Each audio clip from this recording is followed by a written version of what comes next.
years, and the country was in a great economic situation. Yeah. And it looked like his policies were actually effective, and that it looked like the unemployment was down, all business was building, regulations were being relaxed, more things were getting done. You know, when you look at it from a policy perspective, if you just look at it on paper, what he did was effective. A lot of people think it was effective. You don't like him as a personality, so you ignore that. Don't do that. Look at it in terms of a policy perspective. People liked the... Just caught a glimpse of our latest highlight? Stay tuned, because we're dropping the full clip later in this video. If you're excited, smash that like button and hit subscribe for more awesome content. Got thoughts? Drop a comment and we'll get back to you. Stick with us till the end. You won't want to miss it. As Americans closely observe the unfolding political landscape, a truth emerges that cannot be ignored. The economic fortitude during the Trump administration was no mere happenstance. Under President Trump's leadership, the nation witnessed a resurgence of prosperity and strength, proudly standing as a testament to conservative fiscal policies. While Trump's detractors are quick to ascribe the glowing economic indicators to anything but his administration's actions, common sense and hard data tell a different story. Trump's presidency saw record-low unemployment rates, tax cuts that invigorated small businesses, deregulation that unleashed innovation, and energy independence that fortified national security. The stock market soared, reflecting investor confidence and growth forecasts that benefited every American with a retirement account or investments in the market. It's important to note that Trump inherited a nation on the mend, but his policies accelerated the recovery, steering clear from the stagnation that plagued previous administrations. Then came an unprecedented global pandemic that struck at the very heart of the global economy. Even amidst this turmoil, the Trump administration's handling of the economic crisis deserves recognition. With targeted relief packages and efforts to keep businesses afloat, he steered us away from economic collapse. Critics lambast Trump for overspending, but in the context of a global crisis, the measures were largely deemed necessary. Now, the narrative pushed by a gerontocracy, out of touch with Middle America's priorities and concerns, seems more focused on partisan animosity than the well-being of the nation. Joe Rogan, with his finger on the pulse of the American spirit, has voiced this growing sentiment. He recognizes the disillusionment many feel with the current administration and hints at an undercurrent of appreciation for Trump's no-nonsense approach to governance and economic success. It is not an endorsement of the man on all fronts, but a nod to his management of the economy, which ultimately touches the lives of every American.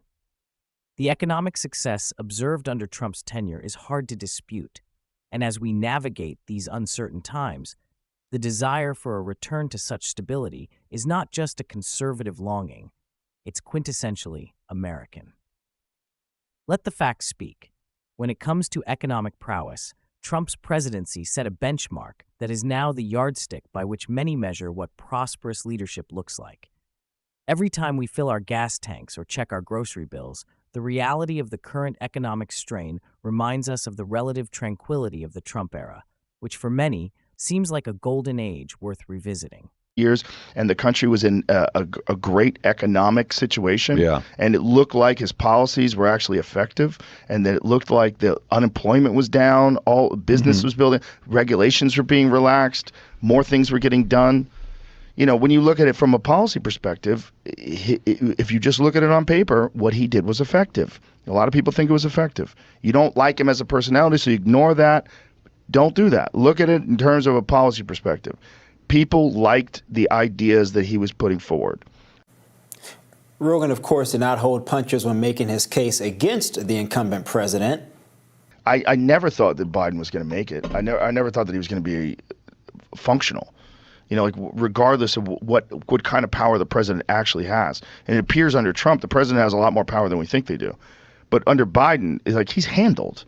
Like he's just out there talking and saying, the real problem is Donald Trump. Donald Trump, what he's done is terrible. What he did in the office. It's all nonsense. It's like everyone's treating him with kid gloves because they.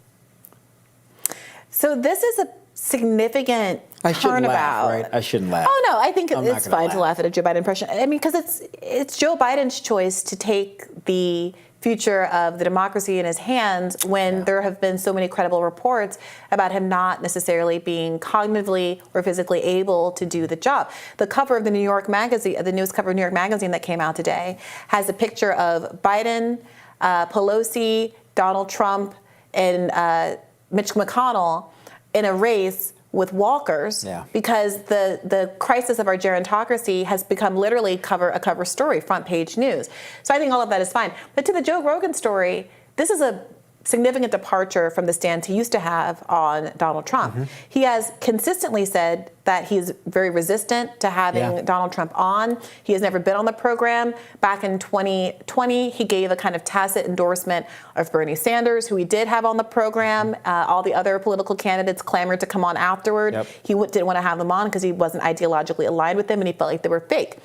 So it's an interesting question. What is it specifically that's caused him to going from, I think that Donald Trump is so dangerous or pernicious or whatever that I don't even want to give him the platform of my show, to saying I might endorse the man? I mean, Bria, I think Rogan is realizing what a great percent of Americans are realizing, and that's just that they don't believe Donald Trump. Rather, they don't believe that Biden, I should say, has the mental faculties to lead the country. These are not sure Michael Singleton's views. These are just what a lot of people in the streets are saying, as they say.